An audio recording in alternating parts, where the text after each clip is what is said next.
There was an idea. The idea was to bring together a group of remarkable people, see if they could become something more. I have an army. We have a Hulk.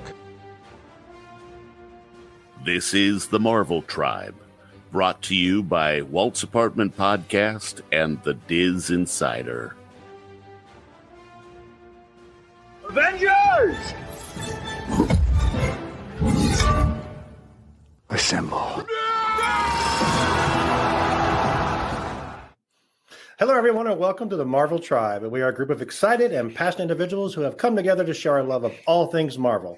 We are brought to you by Walt's Apartment Podcast and the DisInsider.com. I am so honored to be joined by this group of amazing Marvel nerds. From the big screen to the small print, feel the pulse in your chest so you know you're alive. One team, one love. It's the Marvel Tribe. Hello, everyone. Well, I'm sure you guys all recognize that famous voice that we had in the intro tonight. Back with us in the Marvel Tribe, we have none other than the Shawn Williams. Hi, Shawn. Hey, how are you, Sam? Good. How are you? I'm good. I've missed doing this, so I said, hey, why not? Let's go. It'll be fun. And we got a cool new show to talk about. Oh, yeah, because we're going to talk about all 4 episodes, right? We are, yeah. We flexed a little bit.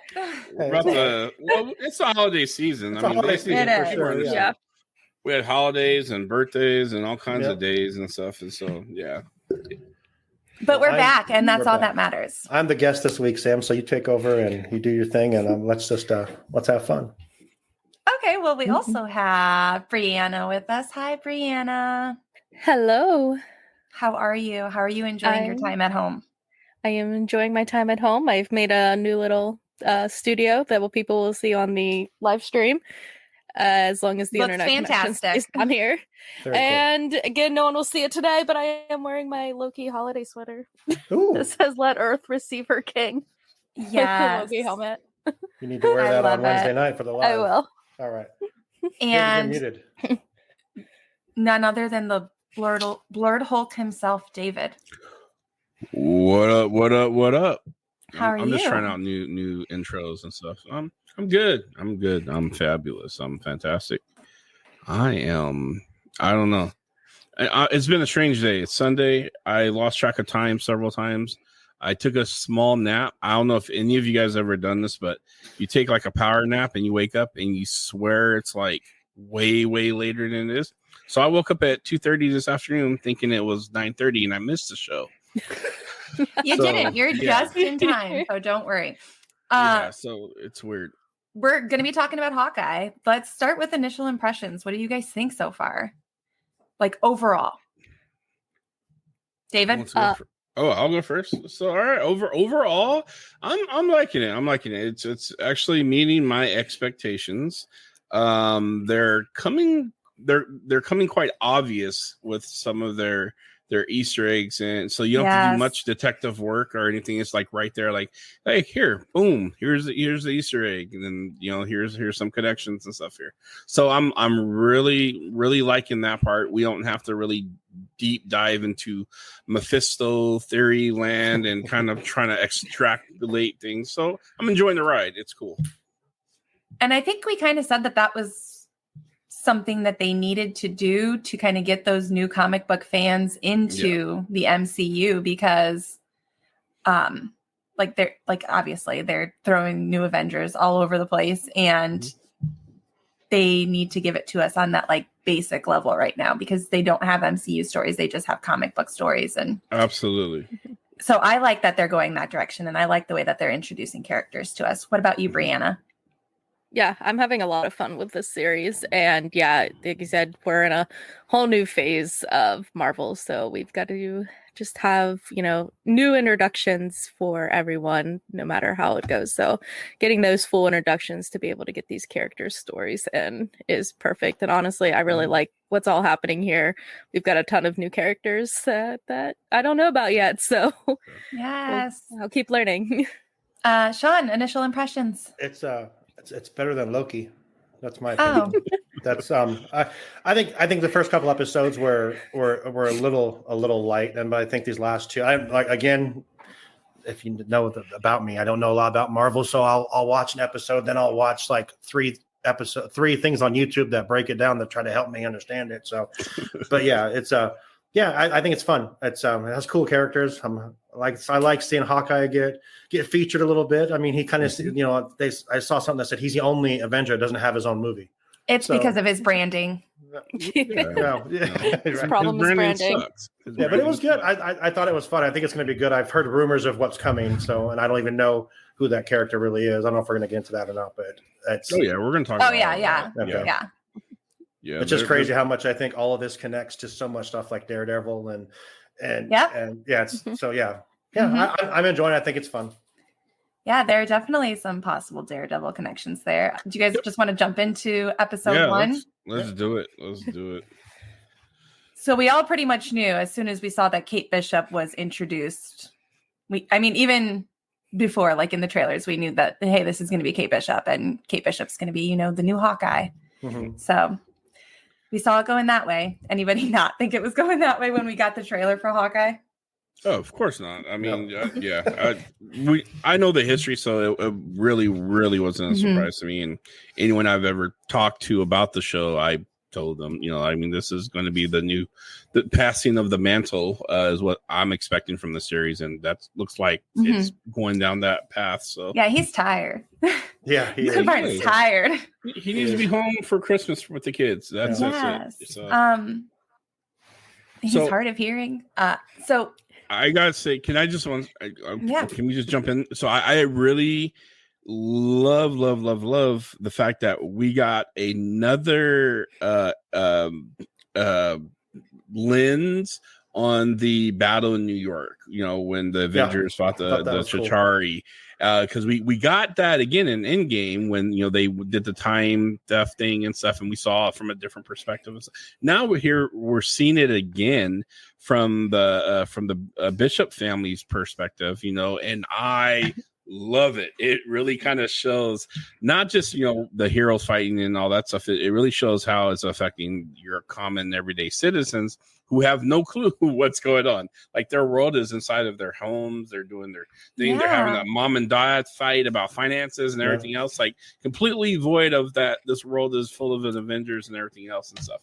So I love that. I that was pretty cool. So no, that the way they brought that in was cool. Sorry. And that was one of those things that made me like step back because you see it from like the hero's perspective, but you never really stopped and looked at it from, the average, like you've thought about the blip, but still like everything that happens, we usually think about it from an Avengers perspective. Mm-hmm. And now it's like, holy crap, it was terrifying to be in that moment and to be a child in that moment. Like, how do you recover from that? Right. Well, and that's the thing, her trauma, like, okay, so we all have, and I'm this may be me kind of overplaying this and stuff, but so my kids, my daughter, she was born during 9/11 and stuff, and there's certain events that happen that you see that I'm not going to say it's good PTSD because it's not, but something you see that kind of influence your life. Like I want to be a firefighter now, I want to be one of the those police officers. I want to join the military and help and fight those things. We got to actually witness with her that experience of her being saved by Hawkeye when he shot that arrow at that Chitauri and blew up in front of her, and then watch him do his iconic dive, turn back with the arrow up and stuff. And we're watching this child see this unfold. Like this was, this was a regular, we say like, yes, he's part of Avengers. He has the least power base. He's not Hulk. He's not a god of thunder. He's not, but to this little girl, he was amazing. This was a superhero feat. And we watched her like, okay, I'm making a decision on what I'm going to do for the rest of my life. And that was kind of cool. I thought they did that very, very well. So 100%. And then the way that the series continues to play through their relationship, like, he's her idol, but he still has a lot he can learn from her. Yeah. So I think that is a really important message that they're teaching like kids right now with this series. And we said that, you know, they're always putting up these new lenses for us to think about things through in the MCU right now. Kids shouldn't, and people in general, you shouldn't idolize a singular person, because like relationships, and they're two-way streets, and you learn from each other. There's nobody that is like an idol. You can look up to people, but you shouldn't idolize them. Right. You're not going to take away Michael Jackson as my idol. I'm sorry. You probably could have taught Michael Jackson a thing or two. Yeah, don't invite kids to your ranch. So I live like 20 minutes away from his like childhood home. I've actually drove by the gates and stuff. So, but we never, you know, I was too old to go there. So no, I'm not talking about the ranch. I'm talking about his childhood home. Oh, okay. Where did Jack? Yeah.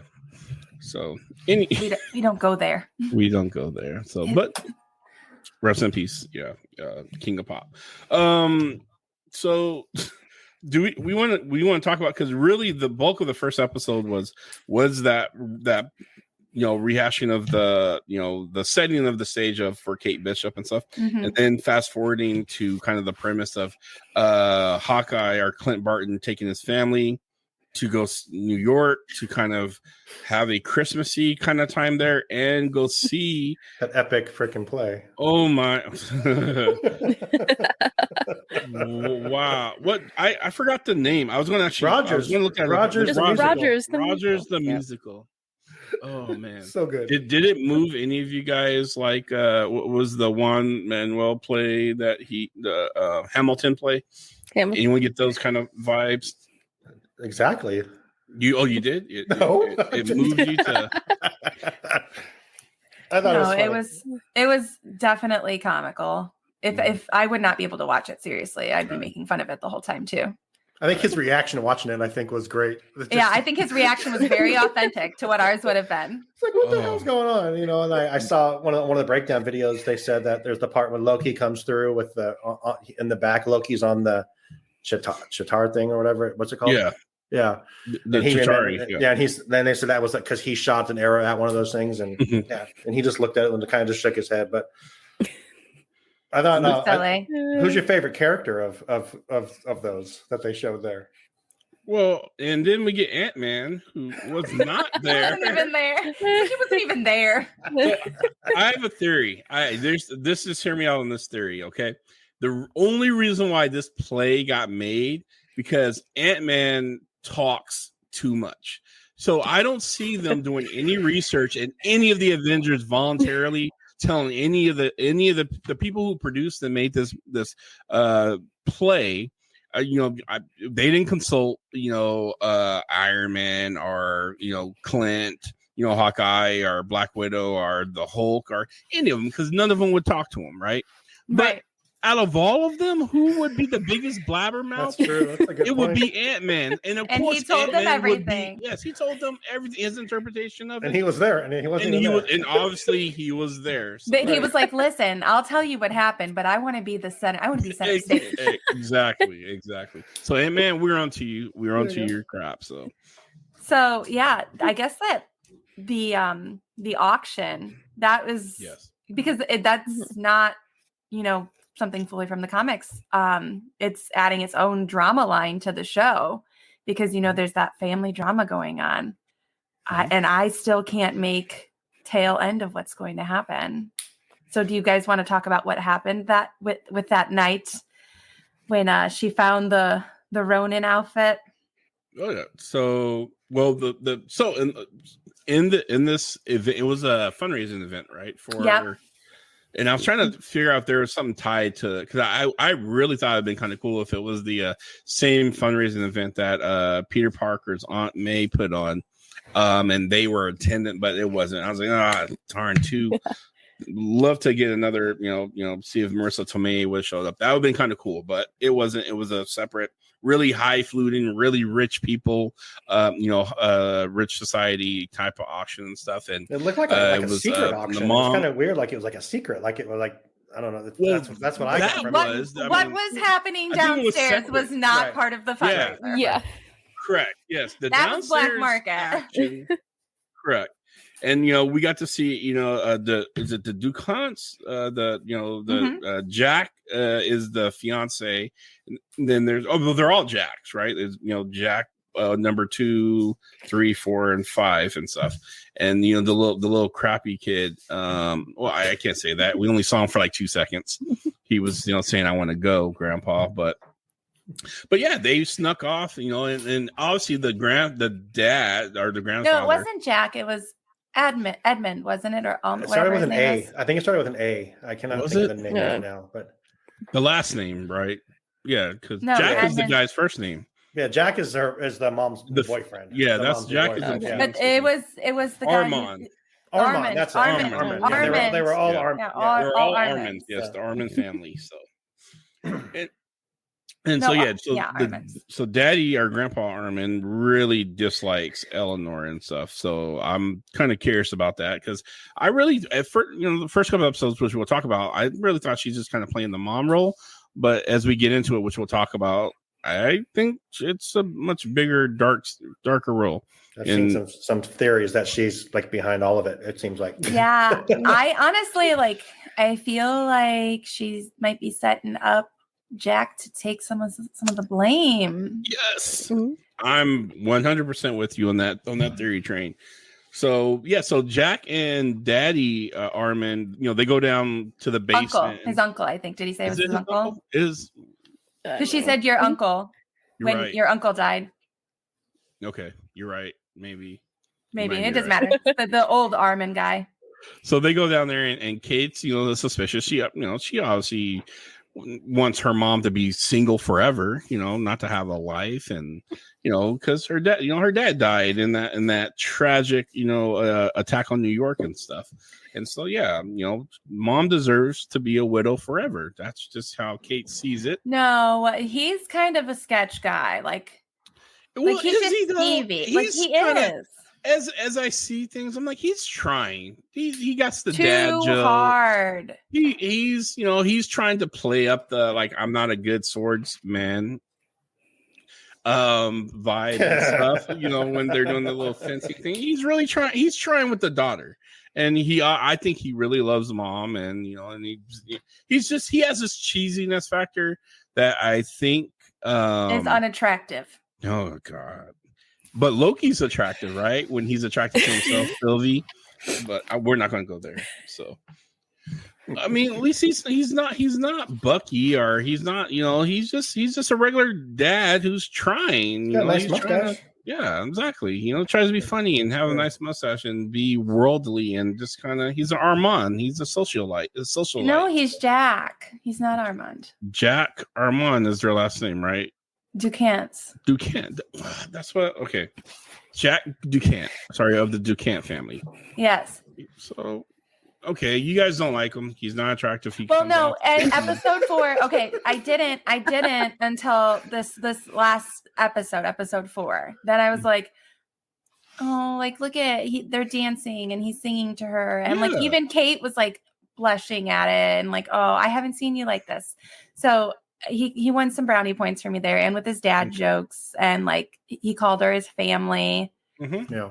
So he's won some points in the last episode, but definitely seeing him next, in the auction, it was just pretty much everybody at that auction was sketch. But that was weird. The whole auction thing was weird.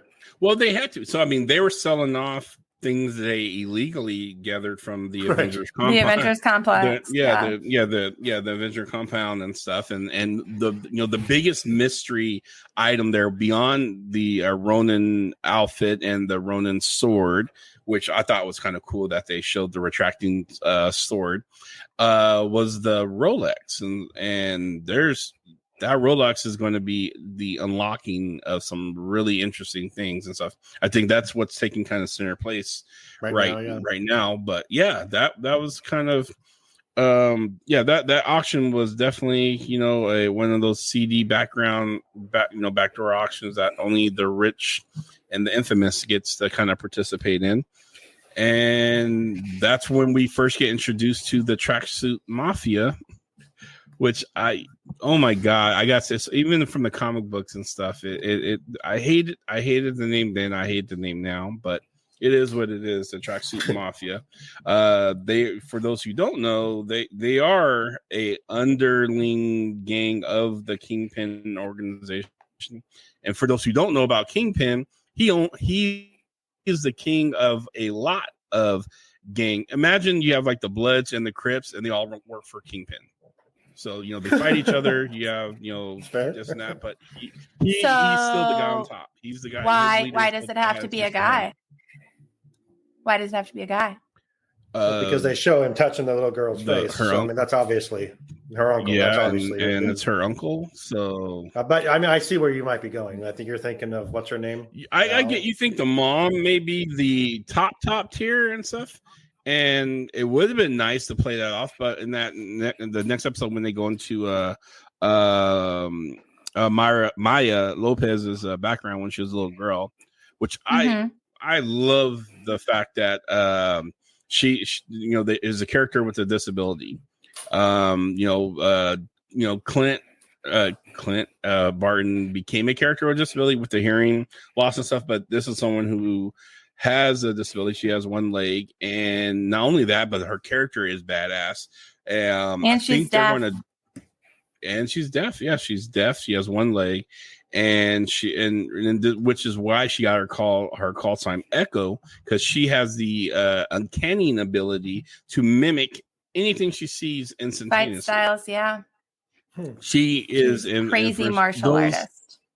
And for those who have seen Black Widow, her skill set is on par with Taskmaster. They both have the exact same superpower base of the mimicking ability and stuff, but Echo is just a little bit better, because while Taskmaster has been beaten and defeated by the likes of Deadpool, because Deadpool fight style is very unorthodox, Echo has the ability to adapt on top of that and stuff. So I think she gets the edge a little bit when it comes to her versus Taskmaster and stuff. So I think we're gonna see some really cool things about what that ability is and how she is able to, display that.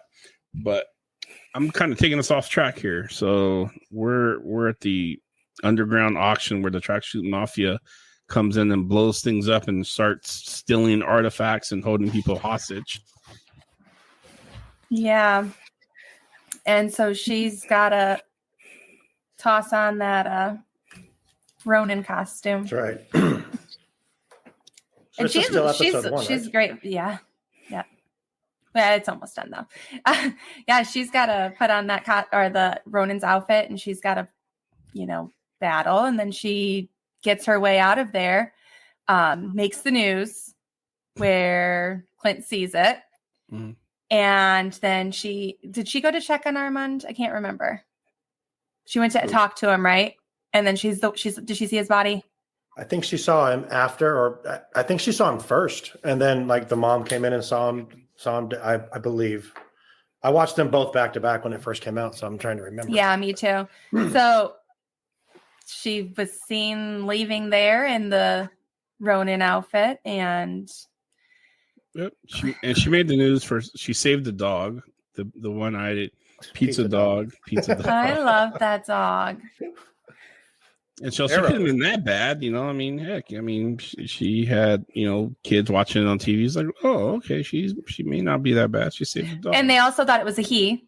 Yeah. So. Yes, they did. Obviously, by default, if you're in this world, superheroes are by default thought of as guys. So even though that's not the absolute truth at all, so it's not remote, but.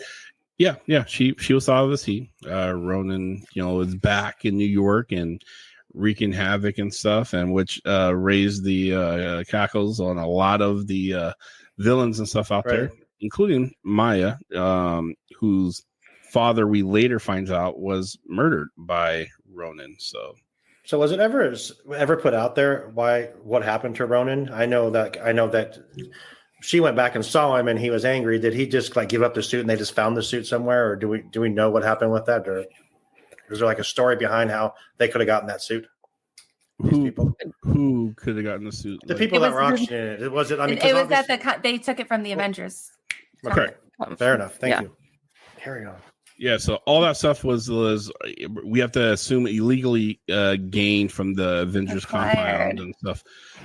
So that's how they got the hold of the suit to to auction it off in that CD background black market auction. So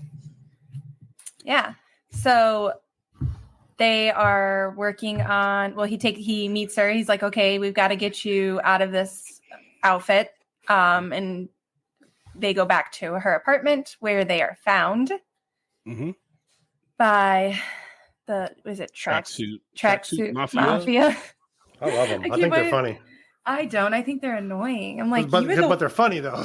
I'm like, you were the crappiest villains ever. A bunch of idiots. Well, I like when they throw the cocktail into the window and he breaks the window, catches it, and throws it back to him. Like, okay, that's pretty badass. I get Stormtrooper vibes from Tracksuit Mafia.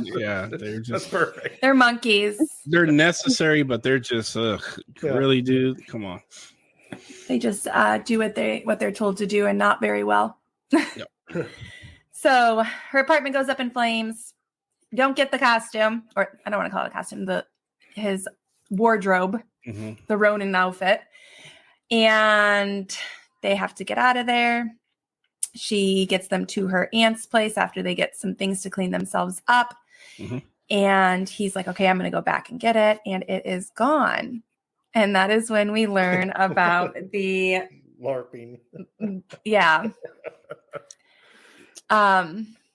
What did it stand for again? Live action role play. Yeah, live action role players. LARPers. Yeah. LARPers. They are some kind of extra, but I would totally hang out with them. Where I live here, where David would know this too, where we live here, there's a town called Ashland.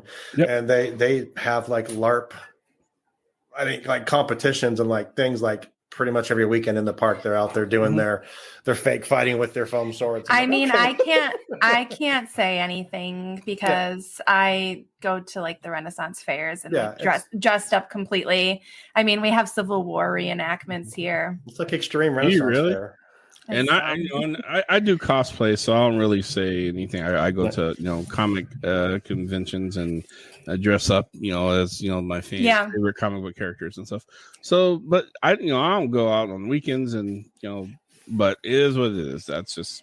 But if Hawkeye comes to you and says, "I need that outfit," are you going to be like, "Oh no, you can't break the rules"? That part was annoying. That part was like, I wanted Hawkeye so much of like, do you know who I am? Do you know what I can do? She said, I know who you are, but we can't do that. Yeah. The rules be damn. Like, I'm trying to save some things here, people. Like, come on. Obviously. But yeah, it was parts of that was annoying, and it was kind of funny and stuff too. And I think he made a friend out of, I forgot the guy's name. But he's also in the comic books too. This character, he's a friend of Clint Barton's, the black guy in it, that he does the little fake duel with to get the costume back. And I love the bargaining. It's like, hey man, come on, just you gotta give me this one. I mean, we all know you're Hawkeye. Can I kill you? Please. Let me have this win. Yeah, let me have this win and stuff. And so he immediately like, all right, fine. He concedes like, no, dude, you have to fight me, man. His face when he's fighting is classic. He's just like, whatever, dude. Yeah. Grills. Yes, Grills. He's an actual comic book character. But so they fight and Hawkeye gets defeated. Which makes Grills the man of the LARPers and stuff, and so he gives them back the costume and stuff. So that was fun time. Yeah. So he gets the costume. Then he's like, okay, but he realizes he can't leave and go home yet. He knows she's not safe yet. He needs to disassociate Kate's name from the Ronin outfit. Correct. So he calls his wife and tells her they're going to play a game of catch and release, and he's going to get caught. And then Kate tracks his phone just as he was about to. I love the catch and release is a nod to Natasha, Black Widow. Yep. She perfected it. In fact, that's how we got kind of introduced a little bit, because she was tied up in a chair. thinking that she's on the ropes and stuff of getting, getting beat up. Meanwhile, was it Nick Fury that called her and she's answering while she's being tied up? And then he's like, "We need you now." And she's like, "All right, game's over." And she kicks everyone's butt in the room and with one hand behind her back and then escapes. So he was going to do the same thing. So until Kate came and had other plans and fell through the ceiling. So now, nice job, Kate. Not only is she being tied to the Ronin outfit now, so is Clint Barton, which makes more sense to Maya. Her name is Maya, right? Maya Lopez. Yes. Yep. Maya Lopez. Okay, yep. Maya Lopez. So yeah, now they are fighting and looking for both of them. What next? I want to say, did we get the flashback, or was that into the next season of when the Maya and her dad's relationship, and then the? Yeah, no, we got it. We saw. Yeah. Is it the start of episode 2? Yeah. Her dad is talking to her about how special she is, and she actually says, like, do I still get to keep signing? So that part there's a lot of foreshadowing with signing too, because like his Clint's son was signing to him. So there's just a lot of foreshadowing. And in that moment I was like, why are they making it so keen that we need to see that he is signing? Why do they keep showing his hearing aids? Like, and now seeing that it's Echo makes sense. Yeah. We learned the limits to Clint's sign language skills. We did. More cookies. More cookies. Yeah, he's about. Yeah, he's definitely a novice.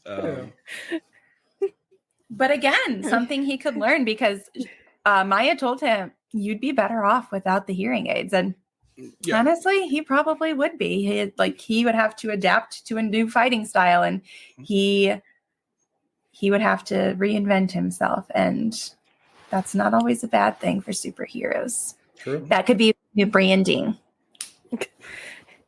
His problem is branding. I'm not trying to sell anything. Well, Maya's right too. I agree. I don't disagree with her. You rely on technology, and so instead of technology isn't forever. And it's not. And so instead of relying on yourself and your senses and stuff, he would have been a lot further along with a lot of things and stuff if he wasn't dependent on that hearing aid and stuff. Now we understand why he got the hearing aid. I mean, you do battle with the Avengers and you're only immortal, and you have explosions going off and you're jumping through glass and everything else and stuff. You're going to take some bruisings and stuff. Yeah. Sure. And he pretty much has no powers, right? He has no hill factor at all. Yeah. He has to like the rest of us. Yeah. He's just a talented archer. Yeah. Amazing archer. So she's pretty good too. He tells her that too. Yeah.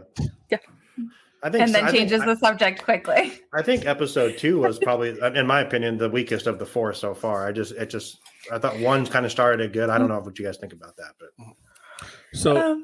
I have a theory, and I just want to run it by you guys real quick. It's because it's about the Ronin suit, and when they had Clint tied up and they're interrogating them, and he mentioned that Ronin was dead, and I watched it happen. I was there, or whatever he said and stuff. I don't think we all think that it was Natasha who pulled him out of Ronin to become an Avengers again and stuff. I think this is my own theory, that there was a Ronin before Clint donned that suit. In fact, him and Natasha are the ones who are responsible for taking out the real actual Ronin. And the only way Clint, when he was dealing with his grief after the blip and his family disappeared and everything else, he took up that mantle and became Ronin, but there was a Ronin before.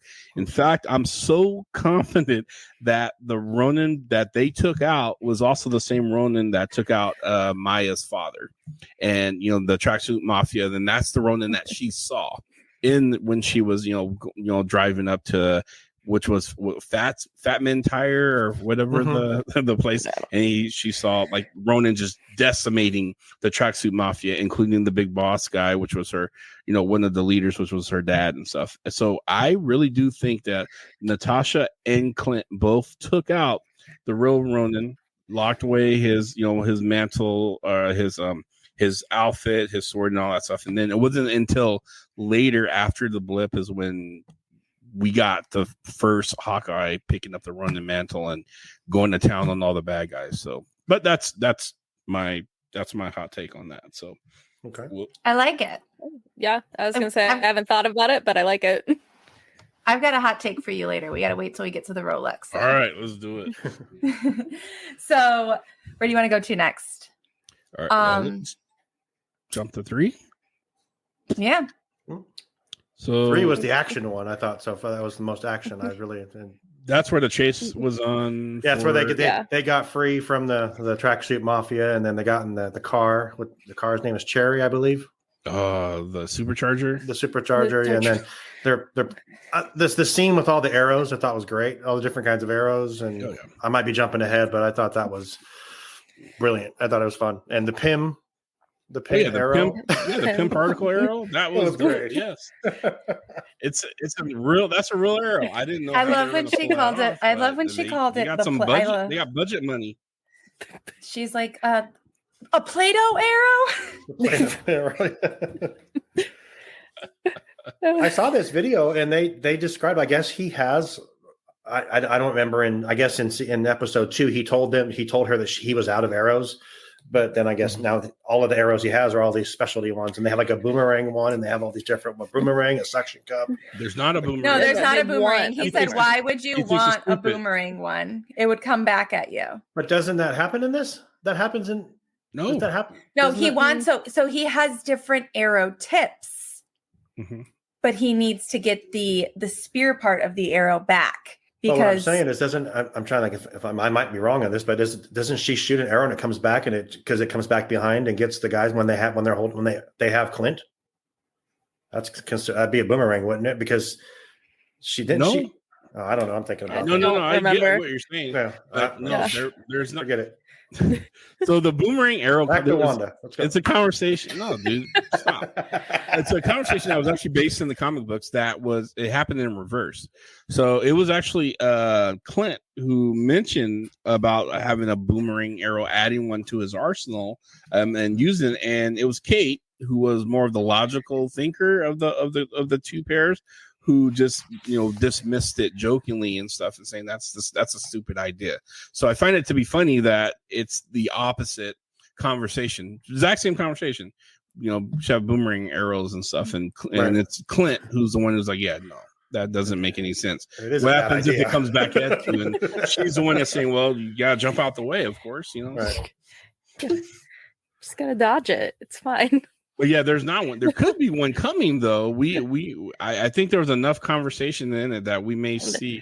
I don't know. It could be. We could get the infamous the jet ski thing, like in right. where there's no payoff. There's no payoff and stuff. Or we can get a boomerang arrow before the end of the season finale. So. I was gonna say I want to see a boomerang arrow, and then I'll just be disappointed because I never got Mobius on a jet ski. So you'll get it all in season 2 of Loki. You'll get everything you want. Man, they blew that one. Man, they blew that one. Man, yeah. So that's almost as much as Mephisto. It's that people wanted Mephisto as much as they wanted that damn jet ski. They'll say they gotta we all fall for these characters, and then they're like, they don't want that little thing, and then we're like, yes, we do. It's all we want. Absolutely. We got with the dance scene in Captain Falcon and the Winter Soldier and stuff. In the club, we wanted the jet ski. It's the little things that we love. We want those. Give them to us. So you could pull something out of each one of these shows so far. I think. If you really think about it, you could actually pull the little nuggets. Fan service in one division with the freaking the magic trick. Close up magic. Yes. Yeah. It's just Okay. Sorry. Off track again. So yeah, so they have the fight a bridge. They escape from the Pym arrow because she shoots her arrow up in the sky and it comes directly back down, and then he tags it as it comes down with the Pym particle arrow, blows it up, and then destroys the truck, which was kind of cool. Yeah, cool. The graphics on that for a Disney Plus series was that was a good really scene. good. I thought it was really good for like you said for Disney Plus. I thought it was nice. Yep. Let's see. God, what he realizes she's still not safe at that point. Right. Yeah. So, but they do decide to go to her mother's house to do some investigating. Yes, that's right. So her mom is the head of a security company that has they have contracts and into everything going on in the city and stuff. So they're a really high value security company. And so her computer has unfettered access because she's the head of that company to search database and everything else. And so they had to go to mom's house to get access to that so they can look up. I'm trying to remember the name of the person they were trying to look up. They were following a clue, and they found a shell company where Krasiak or whatever his name was. Yeah, where Jack, or not Jack Armand. God, I can't remember. Duquesne or Duquesne or yeah, Jack Duquesne was the CEO of, and they were funneling money through this company and stuff. Which I think the mom was involved. I think the mom, Laura, not Laura. What is her mom's name? Eleanor. Yeah. Eleanor, I think, is the one who is using Jack as cover and stuff, and Jack doesn't know that she's the one behind, funneling money and doing all this other stuff. So, but yeah. So I don't know. We'll see how that part plays out. Yeah, she tried to get Clint to stop investigating. Yep. Yeah. And then she made that phone call after.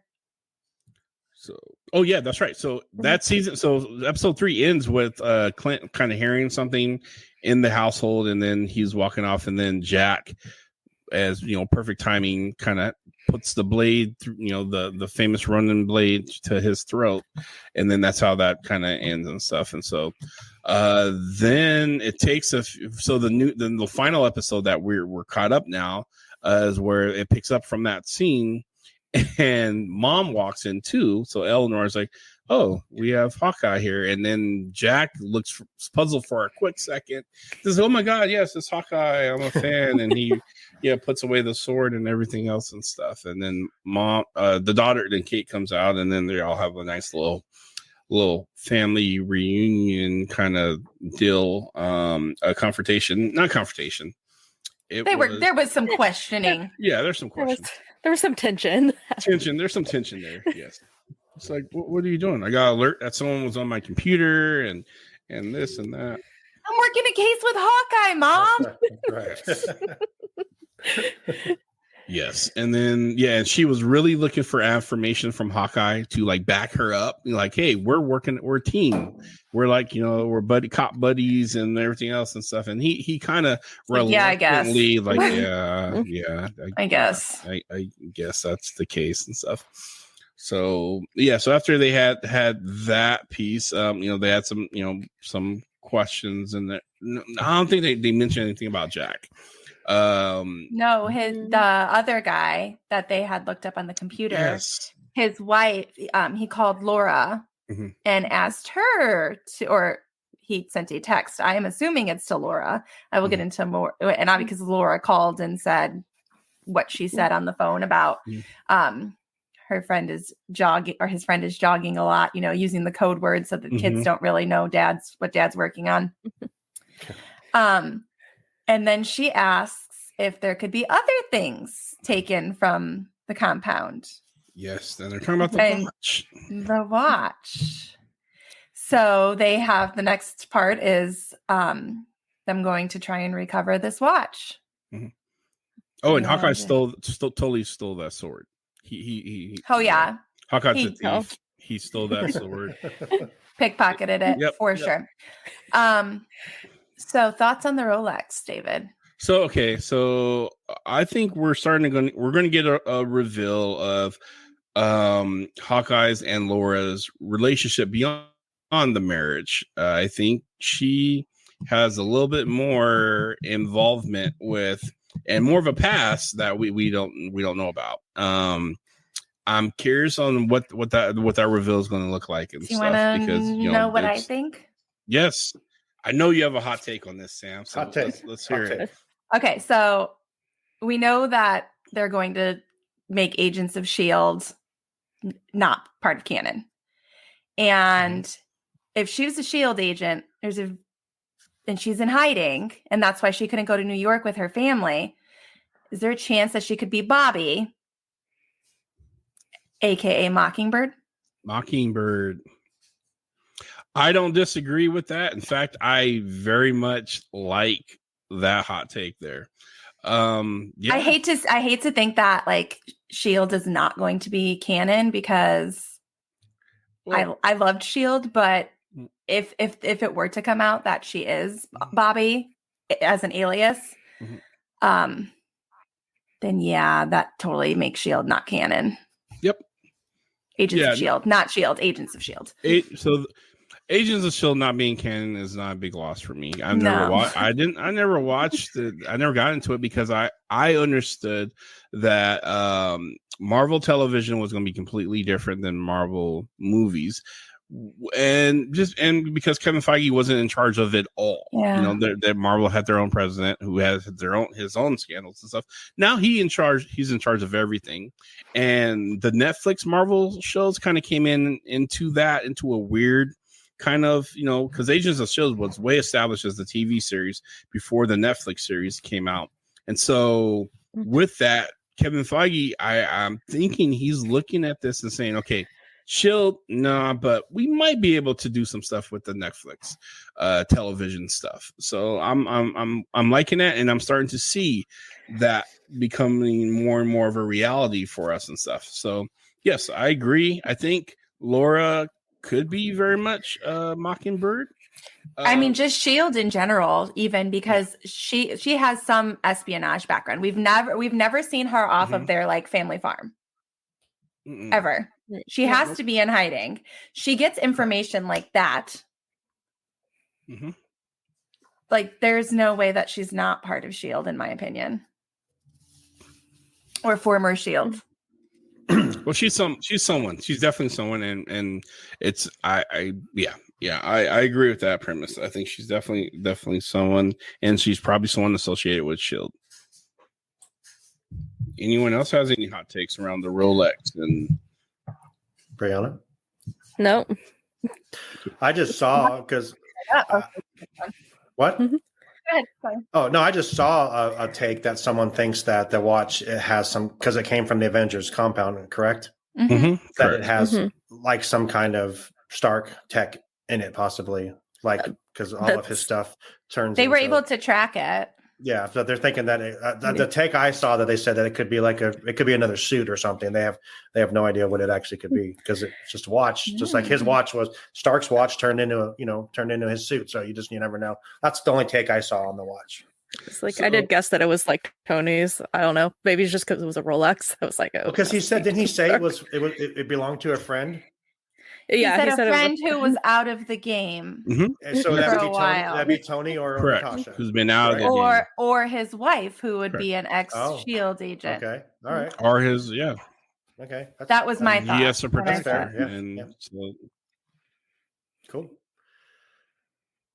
And then or it could be someone completely different that's going to be revealed. Could be Loki. I do think so. Here's my I hear what you're saying too, Shawn, because I think this may fade. This also may tie into because we're getting Armor Wars and stuff coming as well too. So we may get some tie-ins with that watch, and I did see that theory Tony's too. stuff, his technology going up for auction. And everything else and stuff. So there is that possibility. I don't think it's a nano tech Stark tech watch. No, Stark built his suits for himself. Right. That's and that's so. There's no way he would have built that. I think that was predated before that. That watch been around before and was kept there under secure lock and key. There's a lot of things that was kept at the Avengers compound under lock and key for the protections of a lot of things and a lot of secrets and stuff. So I think are we blaming Ant-Man for this too? For everything getting out? Yeah. Fair. It could be. Yeah, Ant-Man. Paul Rudd, dude. I swear. Big. And actually, so here's someone that actually mentioned this funny little thing. What if maybe it wasn't Ant-Man. Maybe Ant-Man did do the right thing as an Avenger and turn down to give information to make this play the Rogers. But you know who wouldn't 100% wouldn't turn it down? Ant-Man's friend Luis. Luis. That dude loves to talk and tell stories. And if he's going to do that, he would absolutely put his friend into the Valley of New York and stuff, because his cousin, mama's baby girlfriend, friend, cousin, who works on, Wall Street downtown on the second floor, saw Ant-Man doing a little thing, so yeah, it could be Luis. Great character Luis is. I would love to see him pop back up and stuff. And, he gets a producer credit and stuff on Rogers or something. So during the collection of the watch, we do see that Kate, is a little snarky and she sneaks her way in so that Clint doesn't get to do it. She's like, I'm not playing watch out here. I'm going to lose focus and not be a good watch. So she sees that there's a silent alarm, but doesn't realize exactly what it is. What it is, yeah. Clint then later figures it out after she finds the watch and sees a list of his wife's name and his kids' names. And he's fighting somebody on the rooftop across the street. And she's like, well, I'm fighting Maya in here, so I don't know who you're fighting. And who was he fighting? Yes. So Yelena, who is Black Widow, little sister, who is also a widow herself. And that is when Clint tells Kate, you can't do this anymore. It's too dangerous. We have a widow assassin who's been hired. So yeah, the Tracksuit Mafia is one thing, but when a widow assassin's coming after you, the game has just been turned all the way up a notch and stuff. And I also think so, because if you haven't seen, I'm gonna spoil this, Shawn. I'm sorry. It's okay. But at the end it's been out for 5 months. It's fine. At the end of Black Widow, you see Val. I did see that part of it. So I know that he said that she approaches she's dead. Yelena at her sister's gravesite and kind of recruits her. Yeah. And she recruits her in a way saying, hey, I know I can help you get who's responsible for your sister's death. And she blamed, she blamed Clint. She blamed Hawkeye, which, yeah. Anyway, so yeah, I think she does not. Here's my take. Yelena could dust Hawkeye because of the element of surprise.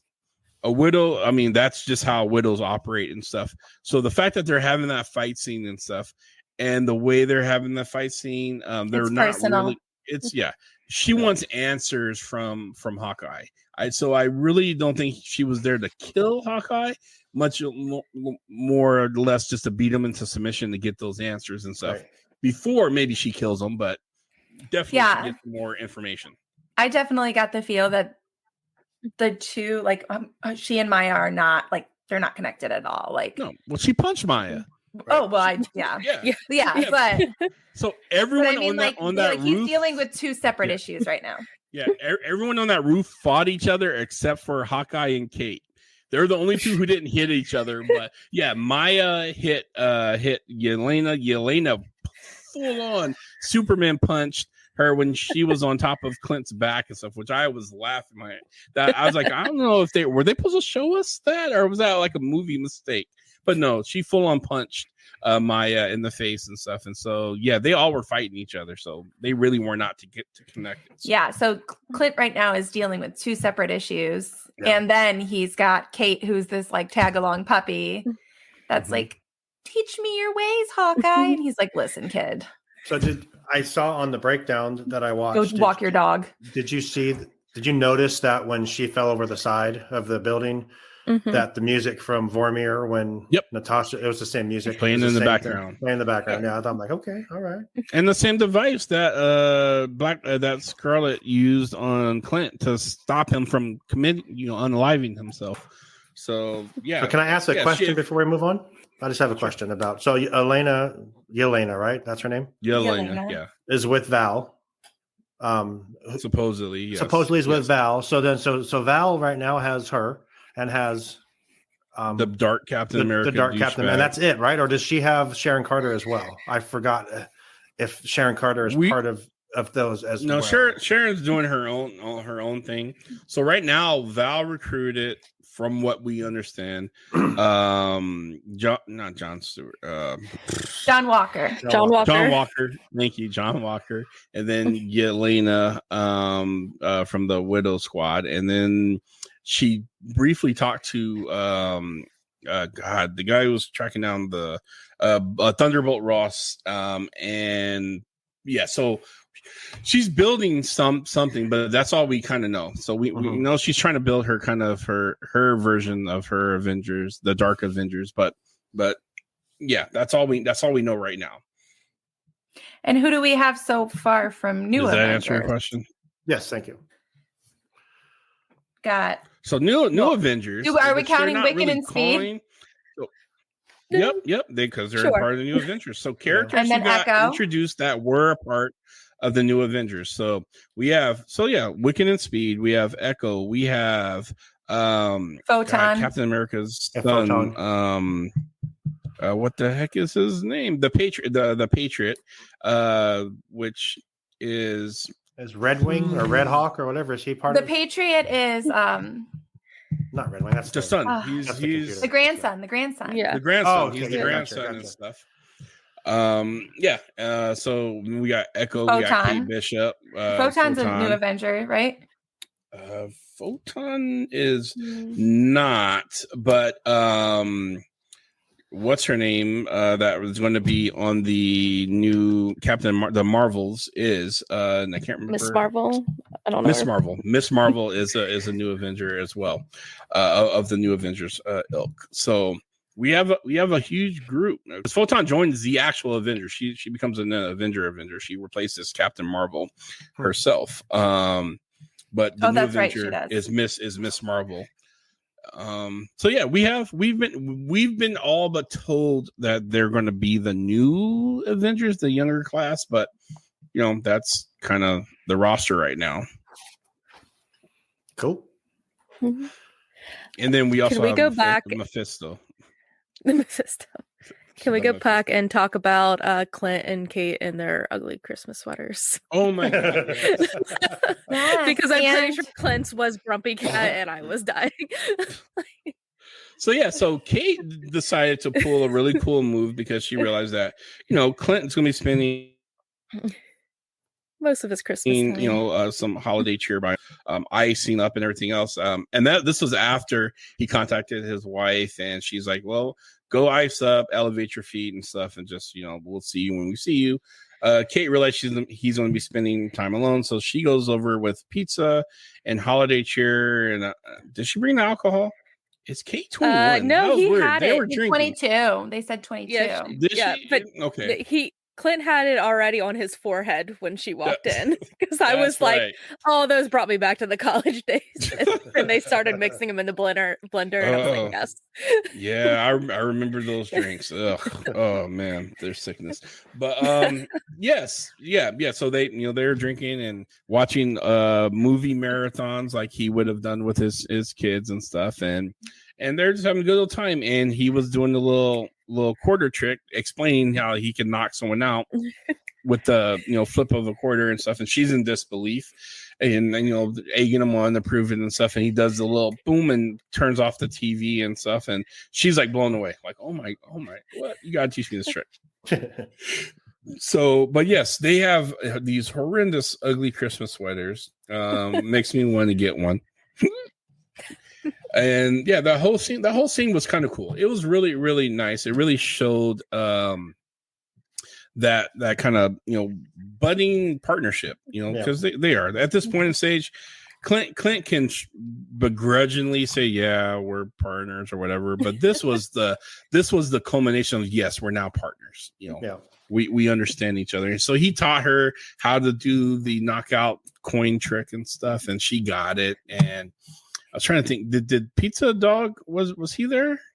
I think he was. He was. She almost hit him. Oh yeah, he came running in and like put his face right into like the Cheez-Its. And that's right. Yep, Jack the Cheez-Its and stuff. And then they're playing Miracle on 34th Street on the TV. I couldn't remember the significance, if there was any to that, or if that was an Easter egg or not. So I don't know. So you have to tell me if that was. But did I say New Avengers earlier? Mm-hmm. Young Avengers. I meant Young Avengers. I was like, because there's both. There's both. We weren't going to throw you under the bus. We're just going to play along. I'm going to throw myself under the bus. Young Avengers. I told you after we ended. I'm like, hey, Sam, it's Young Avengers. I mean, you can call me out. No. I knew there's a difference. I knew what you meant. We all knew what you meant. We knew what you meant. So. Yeah. Because New Avengers would be like Shang-Chi, right? Doesn't he become a New Avenger? Correct. Okay. He's part of the new roster crew. So yes. And then Photon and everything. Yeah. So they're the New Avengers. Young Avengers are the babies of, it's like Iron Lad and all that. Yeah. Right? They still need some training and mentorship, which also Hawkeye leads the Young Avengers and stuff. And Patriot. Yes. Patriot. That's who. Yes. So yes, that's okay. So we cleared that up. Yes. Sam made a huge critical mistake. Huge mistake. And it's forever cemented in podcast. We might need to revoke your Marvel card for a couple days. We'll run the tape back next year in 2022. So if Sam ever gets out of line, especially when she starts going on a tangent about Namor, we'll just play that right there. You'll be like, remember the time you called the New Avengers or the Young Avengers the New Avengers? So nothing you say matter anymore. So I'm gonna pull a video and have it just sitting in this thing. I will hurt you. Okay. Man. So I will fucking fist through the screen. Oh, jeez. The anger is real. It is. So this latest episode, I'm trying to remember how it ended. This is the one I was having trouble with. Where did we leave off on? Didn't it? Gosh, it was just a couple of days ago too. It left off with him telling her, "You can't be with me anymore." That was it. Yeah. This is too that's right. The rooftop fight scene was like that was the big reveal that he was like, "You can't." Yep. And I love that. He promised her mom that he wouldn't let her get hurt. Yeah. And that was it. He kind of fired her and stuff. And I do like the interaction between Kate and Yelena. She gave her the "Don't even try it, kid." Yeah, don't even try. I thought that was cool. She's like, "Nope." No. And she's not dumb. So she's like, "Oh, damn, okay. Maybe I shouldn't try this." And so she as tough as her sister? Yelena? Yeah, she's more. Yeah, she is. I mean, she's not Scarlet. She's not dead. So I mean, that's good. So, I mean, that's. Oh my god! Wow. Yelena has less of a moral compass. Correct. Okay. All right. Yes, she's been in the game. She's been the Black Widow a lot longer, and she's been in the game. So her programming is stronger. She's killed more people without a conscience than Black Widow did herself. So yeah, that's kind of where that is. So got a new fan here. I'll actually watch Black Widow this week, I think now. And actually, but yeah. So yeah, out of the two, Natasha and Yelena is the more deadlier of the Black Widows, but Natasha is the more skilled. So that's probably the best way to put that up. Sum that up. So Yep. Yeah. Agreed. I think that's all we've got to cover, though, right? We just covered 4 episodes in an hour. We did. Any of you guys have tickets for Spider-Man this week? For Saturday. No, so our theater here in Timstown, they're redoing their policies on keeping people safe and stuff. So I'm not going to go. So I already bought my tickets. Well, have fun with that. Okay. I might try to do like a middle of the day showing next week, like over Christmas break. But right now, like my county's COVID level is red. So yeah, me and Zach are going Thursday night. So Well, have fun with that, man. But we're sitting down front where no one sits, so maybe we will be okay. Because that theater is going to be packed. Yeah. No, they're everywhere around us is empty. When I look on the thing, because there's in the front, because you got the front 2 rows where you're looking straight up. Where we sat when we watched Endgame with Chris, so we're just like this the whole time watching. Yep. You're gonna need surgery for your. I can never watch a movie. I did that once, never again. There's just no. We'll see what happens. Those seats should be banned. I don't know who enjoys. That's why they're all in there. Or at least heavily discounted. Like, hey, look, we know you're not going to really be able to see the whole thing. You can buy these seats for $4. I mean, because you don't get a full experience when you're like this. Like, oh, look at, it's. I hate. They should pay for the chiropractor. I'm in the second row of the 2, so maybe I'll just be like this. And it's the same, dude. It is. Yeah, I know. Is it at least recliners? They do recline, so okay, that's helpful. A little bit. But yeah, thank you guys for having me back on. It was fun. I appreciate it. Thanks for coming on with us. We demand you come back all the time. We'll see. No, there is no we'll see. It is a demand. It is a request from your team. Yeah, man. You have availability. We want you back. That's the final. I'll see what I can do. No, there is no I'll see what I can do. You're going to do it. Listen to what we are telling you. You are going to do it. So are you guys, so no show next week, obviously, then? So I'm going to say this, no show. So the weekend after next when we're scheduled back is Christmas weekend. I'm opting that we pick back up after the new year, the 2nd, if that's okay with you guys. Yeah. So let's finish up everything. We'll close out the year. This is our closeout show. Yep. So just want to, say thank everybody who's just kind of been, dealing with us and following us and listening to us. But dealing we'll be back next year. We brought back the Marvel Tribe this year, the beginning of this year, and I'm glad we did it. And so thank you all. Don't worry, there'll be more Namor talk in 2022. We can't wait. It's a year of Namor. The Namor talk, yes. And we're gonna have a lot more Marvel movies and shows coming up and stuff, and a lot more content. We want to deliver more content and stuff to you guys. Just make it more fun. And we'll do some games and stuff. I love the 2 degrees of on some guests as well for you guys too. Yes. So. Yeah, thank you, Shawn, for reaching out to a couple of those people. Yeah, but yeah, 2 Degrees of Marvel. Well, I think that was a huge success. So I want to do that game again and stuff. Where we just, for those who don't know, there is not a single actor in Hollywood on the big screen that can't be tied by 2 different degrees. Movies. That was fun. We should do that again. Really, yeah, that was a lot we of will. fun. So I loved it. So yeah, we'll see you guys in the year. So from the least, the Blurred Hulk, I'm gonna say. Happy holidays, Christmas, Kwanzaa, Hanukkah. What's the Seinfeld one? Festivus. Festivus, and New Year, and Litmus, Litmus. I never heard of Litmus and stuff. TikTok. Okay, right. Happy holidays, people. There you go. We love you. Bye. See you. Bye. See you next year. Marvel Tribe out. Boom.